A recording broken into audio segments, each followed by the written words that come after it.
A very pleasant good morning, dear readers. Welcome back to my channel, English Mentor. Today, we are going to analyze the editorial of 18th June. So let us start this editorial in detail. The title of this editorial is Bubble in the Air. देखो bubble का मतलब होता है बुलबुला. Bubble in the air का मतलब हो गया हवा में बुलबुला. On regulating crypto currency. Regulate का मतलब होता है किसी चीज को कंट्रोल करना, एंड क्रिप्टो करेंसी आप जिसको बोल सकते हो एक तरीके से आर्टिफिशियल एक जो करेंसी है, तो उसको बोला जा सकता है क्रिप्टो करेंसी. तो कहीं ना कहीं जो सरकार है उसको जो क्रिप्टो करेंसी है उसको क्या करने की जरूरत है, उसको रेगुलेट करने की जरूरत है, उस पर नियम कायदे लगाने की जरूरत है जिससे कि उसको कंट्रोल किया जा सके. Without regulation of crypto currency, यानी अगर क्रिप्टो करेंसी को रेगुलेट नहीं किया गया, अगर उसके ऊपर नियम नहीं लगाए गए, रिटेल इन्वेस्टर्स जो खुदरा निवेशक हैं, निवेश करने वाले हैं, will have no protection from the scam. तो कहीं ना कहीं फ्यूचर के अंदर उनको स्कैम होने से कोई नहीं बचा सकता है, क्योंकि जो क्रिप्टो करेंसी है उसका जो नेचर है वो काफी अनप्रिडिक्टेबल है, जिसकी वजह से जो रिटेल इन्वेस्टर्स हैं उनको फ्यूचर में कोई भी स्कैम होता है, घोटाला होता है, तो उससे उनको नहीं बचाया जा सकता है. तो इस वजह से क्रिप्टो करेंसी को रेगुलेट करने की जरूरत है, उसको नियंत्रण करने की जरूरत है, उस पर नियम लगाने की जरूरत है. The crash in the price, crash का मतलब गिरावट है यहाँ पर, इन द प्राइस कीमत के अंदर, यानी जो कीमत के अंदर जो कमी है ऑफ क्रिप्टो करेंसी. तो फिलहाल अगर देखा जाए इंडियन मार्केट के अंदर, तो जो क्रिप्टो करेंसी है उसके जो प्राइस है, उसके जो कीमत है, उसके अंदर कमी दिखाई पड़ी है. इज अ टाइमली रिमाइंडर, ये बिल्कुल एक सही समय पर एक रिमाइंडर है, एक याद दिलाने वाली चीज है टू रिटेल इन्वेस्टर, खास तौर पर जो खुदरा जो निवेशक हैं उनके लिए. फिलहाल अगर देखा जाए तो क्रिप्टो करेंसी के जो प्राइस है उसके अंदर कमी हुई है, तो ये अपने आप में एक रिमाइंडर है जितने भी रिटेल इन्वेस्टर्स हैं उनको इस बात का याद दिलाने के लिए, टू स्टे फार अवे, कि रिटेल इन्वेस्टर्स क्या करें, वो दूर रहे किससे, from this highly speculative asset class.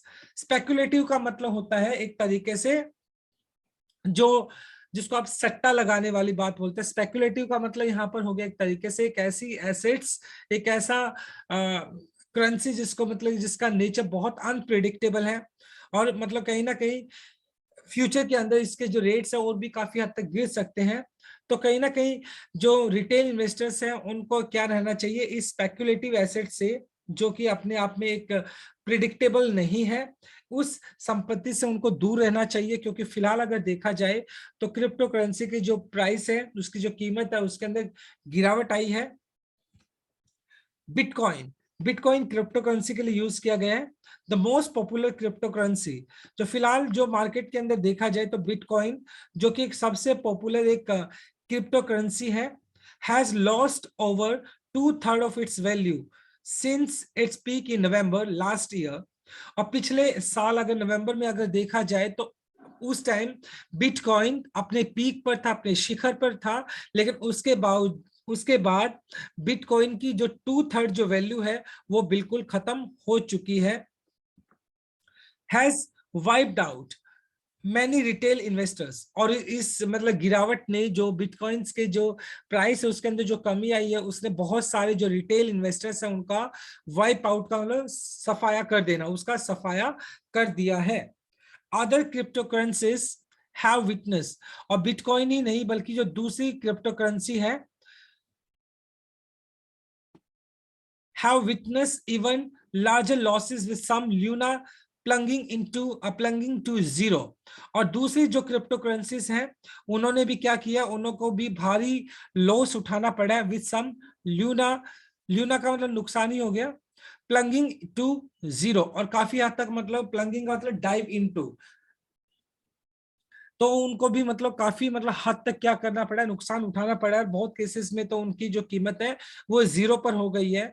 तो कहीं ना कहीं ये दिखाता है जो क्रिप्टो करेंसी है जो कि एक आर्टिफिशियल एक करेंसी है, उसका जो अनप्रिडिक्टेबल नेचर है कि उसका जो उसके अंदर कोई भी एक एक श्योरिटी नहीं है, उस नेचर को दिखाता है। The current crash was long time in the making, और ये जो मतलब फिलहाल जो गिरावट दिखाई पड़ी है क्रिप्टो करेंसी के अंदर, इसको होने में एक लंबा टाइम लगा है। Crypto currency were initially touted, cryptocurrencies initially were touted to be alternative to fiat currency। देखो टाउटेड का मतलब यहाँ पे कंसीडर करना, एक तरीके से एडवर्टाइज करना, एडवर्टाइज हो गया। क्रिप्टो करेंसीज को जब मतलब इंट्रोड्यूस किया गया था तो उसको इस तरीके से एडवर्टाइज किया गया था, टाउटेड का मतलब एडवर्टाइज करना, to be alternative to fiat currency. देखो फिएट करेंसी क्या होती है, ये गवर्नमेंट के द्वारा इश्यू की गई करेंसी होती है जिसको बैक करने के लिए आप किसी भी प्रीशियस मेटल का यूज नहीं करते हैं।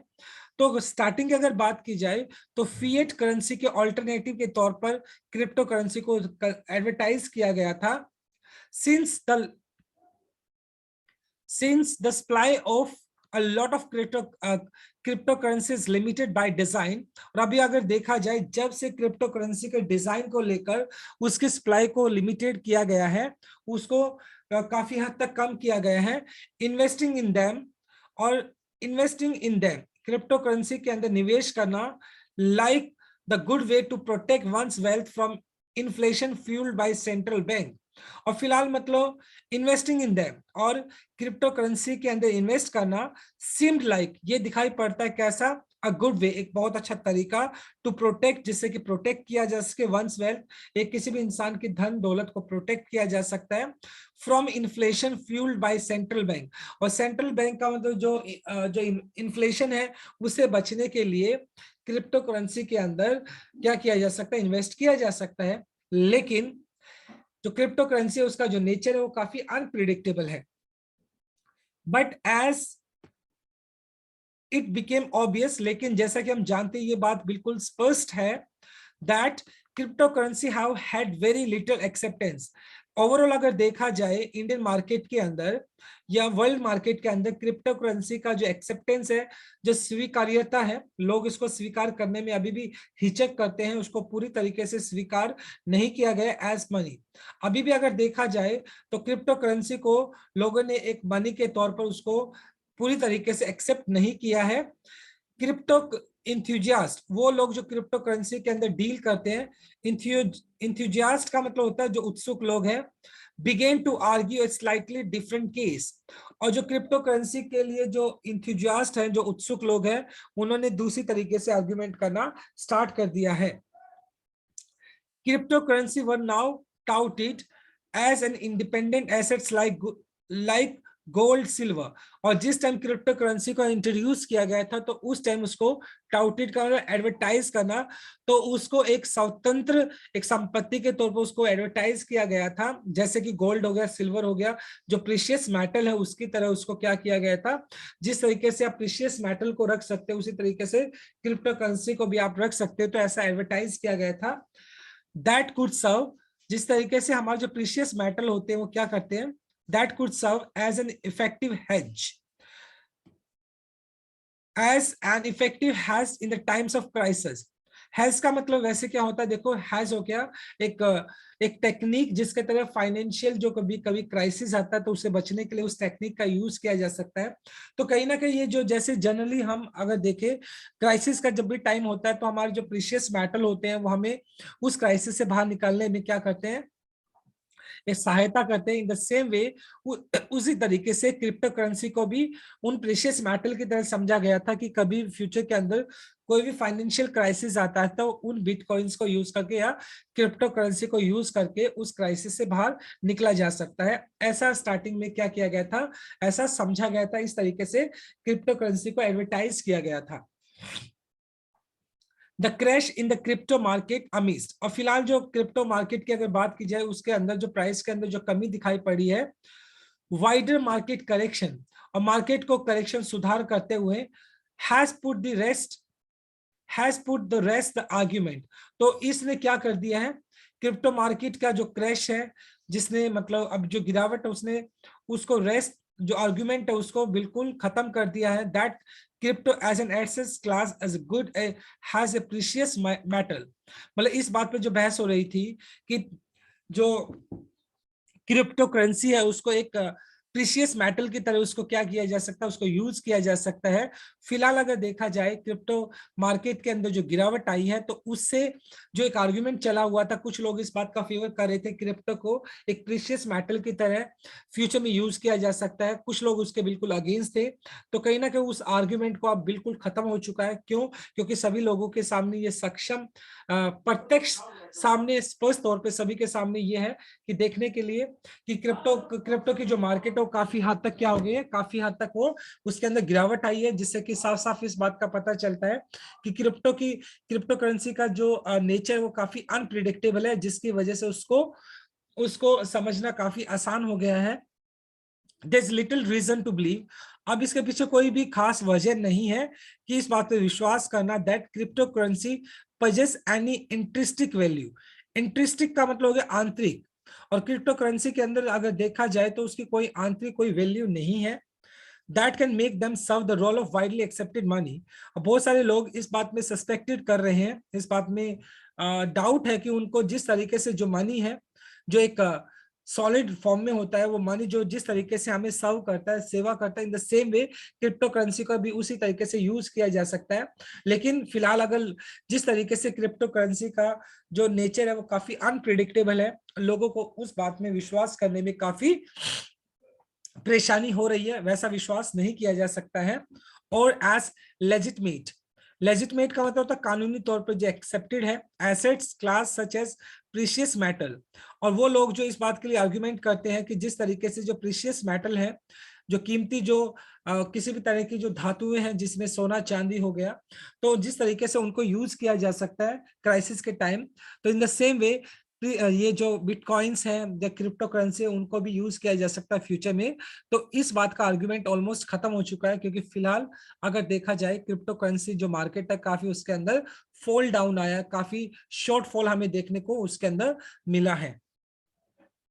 द एक्सेप्टेबिलिटी, एक्सेप्टेबिलिटी का मतलब किसी चीज को स्वीकार करना of crypto currency in the wider economy. और हमारी जो इकोनॉमी है, इतनी बड़ी इकोनॉमी के अंदर क्रिप्टो करेंसी को एक्सेप्ट करना, उसको स्वीकार करना हैज रिमेन्ड मिनिस्कूल। मिनिस्कूल का मतलब नगण्य, जिसको बोलते हैं नाम मात्र।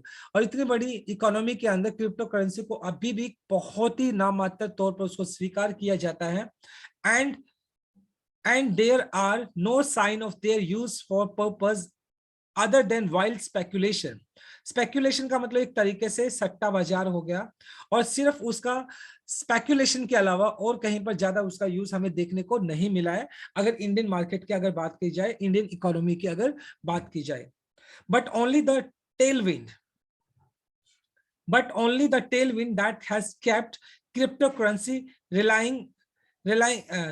Railing.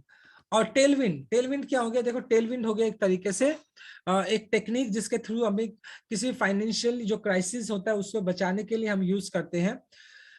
Only the tailwind that has kept crypto currency relying का मतलब यहाँ पर हो गया एक तरीके से, रेलिंग का मतलब यहाँ पर हो गया एक तरीके से मजबूत रखना। सिर्फ उस एक फाइनेंशियल क्राइसिस से बचने के लिए मतलब क्रिप्टो करेंसी को यूज किया जाता है, जिसकी वजह से उसको फिलहाल अगर देखा जाए क्रिप्टो करेंसी क्या रही है, थोड़ी बहुत मजबूत रही है।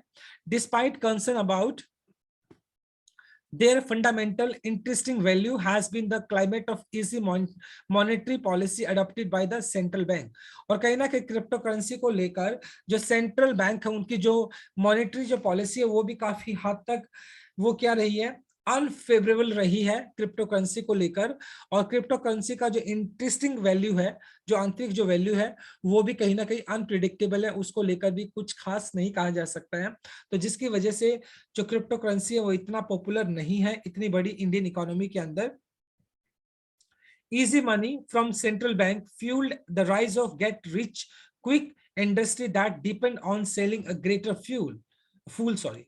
जो इजी मनी है, इजी मनी का मतलब हो गया जो हमारे पास जो पैसा है सेंट्रल बैंक से उसको लेना काफी आसान है। फ्यूल द राइज, फ्यूल्ड का मतलब स्टिमुलेट करना, और जो इजी मनी है उसने क्या किया है, जो fuel the rise of A get rich quick industry. और मतलब एक गेट रिच मतलब हो गया एक रिच अमीर हो गया, quick industry that depend on selling to greater fool. और फिलहाल अगर देखा जाए जो इजी मनी है उसने क्या किया है, जो गेट रिच क्विक इंडस्ट्री है उसको और भी ज्यादा बढ़ाया है, and that depended on selling to a greater fool. और ये जो फिलहाल अगर देखा जाए जो गेट रिच इंडस्ट्री है वो काफी हद तक डिपेंड करती है ग्रेटर फूल, जो काफी बड़े मूर्ख होते हैं उनके ऊपर ये डिपेंड करती है।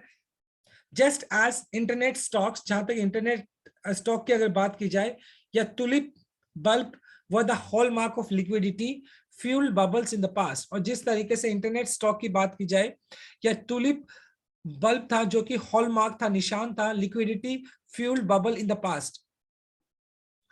Crypto currency are the leading symbol of current bubble in the market. और फिलहाल क्रिप्टो करेंसी को क्या माना जाता है, जो एक लीडिंग बबल माना जाता है इन द मार्केट। फिलहाल अगर देखा जाए तो क्रिप्टो करेंसी को एक लीडिंग बबल माना जाता है किसके अंदर, मार्केट के अंदर।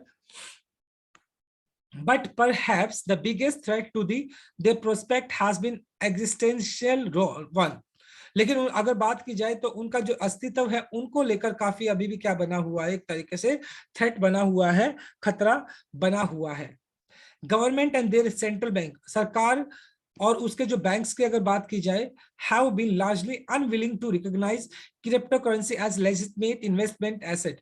लेकिन सरकारों की अगर बात की जाए, उनके जो सेंट्रल बैंक है उनकी अगर बात की जाए, तो क्रिप्टो करेंसी को लेकर वो अभी भी क्या है, अनविलिंग दिखाई पड़ते हैं, क्योंकि क्रिप्टो करेंसी को एक लेजिटिमेट, एक कानूनी इन्वेस्टमेंट के तौर पर वो नहीं देखते हैं। They are unlikely to recognise, मतलब वो उसको रिकॉग्नाइज नहीं करना चाहते, पहचानना नहीं चाहते हैं प्राइवेट क्रिप्टो करेंसी। मतलब जो सरकारी जो क्रिप्टो करेंसी की अगर बात की जाए तो उसको तो एक्सेप्ट करते हैं, लेकिन जो प्राइवेट जो क्रिप्टो करेंसी है उसको रिकॉग्नाइज करने से मना करते हैं। एज दे इनफ्रिंज, इनफ्रिंज का मतलब हो गया एक तरीके से उल्लंघन करना on the state physical and monetary authority. और कहीं ना कहीं मतलब उनका ऐसा मानना है जो प्राइवेट क्रिप्टो करेंसी है वो क्या करती है, वॉयलेट करती है किसको, स्टेट का जो फिजिकल और मॉनेटरी जो अथॉरिटी है उसको वो उल्लंघन करती है, जिसकी वजह से ये जो सेंट्रल बैंक का जो गवर्नमेंट है प्राइवेट क्रिप्टो करेंसी को वो एक्सेप्ट नहीं करते हैं, उसको रिकॉग्नाइज नहीं करते हैं। मोर ओवर, इससे कहीं अधिक दिस हॉस्टाइल एटीट्यूड, ये जो दुश्मनी भरा जो एक व्यवहार है, एटीट्यूड है, is at least partly to blame for the shady nature of the crypto industry at large। और ये जो सरकार का अगर देखा जाए हॉस्टाइल एटीट्यूड है, जिससे कि मतलब जो क्रिप्टो इंडस्ट्री है उसके ऊपर क्या बना है, एक शेडी नेचर, मतलब एक छाया बनी हुई, एक तरीके से अनप्रिडिक्टेबल नेचर कहीं ना कहीं इसका दिखाई पड़ता है। रिटेल इन्वेस्टर्स, जितने भी खुदरा निवेशक हैं, looking for quick market gains, जो कि ज्यादा से ज्यादा फायदा चाहते हैं, have had to plunge into an unregulated space marked by scam and other pitfall in the absence of legal environment। फिलहाल अगर देखा जाए तो एक लेजिटमेट करेंसी के तौर पे इसको नहीं देखा जाता है, जिसकी वजह से जितने भी रिटेल इन्वेस्टर्स हैं उनको क्या करना पड़ता है, वो ज्यादा से ज्यादा फायदा कमाने के लिए have had to plunge into unregulated space. Unregulated का मतलब हो गया एक क्रिप्टो करेंसी का एक ऐसा पर्टिकुलर स्पेस जहां पर किसी भी तरह का कोई नियम नहीं है और उसको लेजिटमेट करेंसी की तरह नहीं माना गया, जिसकी वजह से अक्सर ये जो रिटेल इन्वेस्टर्स हैं उनको स्कैम का सामना करना पड़ता है, या फिर अदर पिटफॉल, पिटफॉल का मतलब हो गया नुकसान का सामना करना पड़ता है। That can protect investor interest, अगर एक लीगल इन्वायरमेंट प्रिपेयर तैयार किया जाए तो जितने भी इन्वेस्टर्स हैं उनको उस स्कैम या पिटफॉल से बचाया जा सकता है। So regardless of the investors, regardless का मतलब होता है नो मैटर व्हाट, मतलब किसी चीज पे ध्यान दिए बिना, the investment prospect of crypto currency, और क्रिप्टो करेंसी के नेचर की अगर बात की जाए, उसके इन्वेस्टमेंट की नेचर को लेकर बात की जाए, अ प्रॉपर रेगुलेटरी फ्रेमवर्क, तो क्या होना चाहिए, एक फ्रेमवर्क तैयार करना चाहिए, एक ढांचा तैयार करना चाहिए, may help in protecting retail investor at least from outright scam. तो अगर कहीं ना कहीं एक रेगुलेटरी, एक नियंत्रण करने वाला एक फ्रेमवर्क, एक ढांचा तैयार करना चाहिए जिससे कि रिटेल इन्वेस्टर को प्रोटेक्ट किया जा सके, किससे, आउटराइट स्कैम। अभी होने वाले जितने भी स्कैम से, जितने भी घोटाले होने वाले हैं उन घोटालों से बचाने के लिए एक रेगुलेटरी फ्रेमवर्क क्या किया जाना चाहिए, उसको तैयार किया जाना चाहिए, जिससे कि रिटेल इन्वेस्टर्स को स्कैम होने से बचाया जा सके, right. So my dear readers, this is all about from this article. I truly believe आपको ये आर्टिकल समझ में आया होगा. Thanks for watching this video. Please do like, share, comment, and subscribe to my channel. Tomorrow I'll continue with another article. Till then, bye bye. Take care. Have a nice day.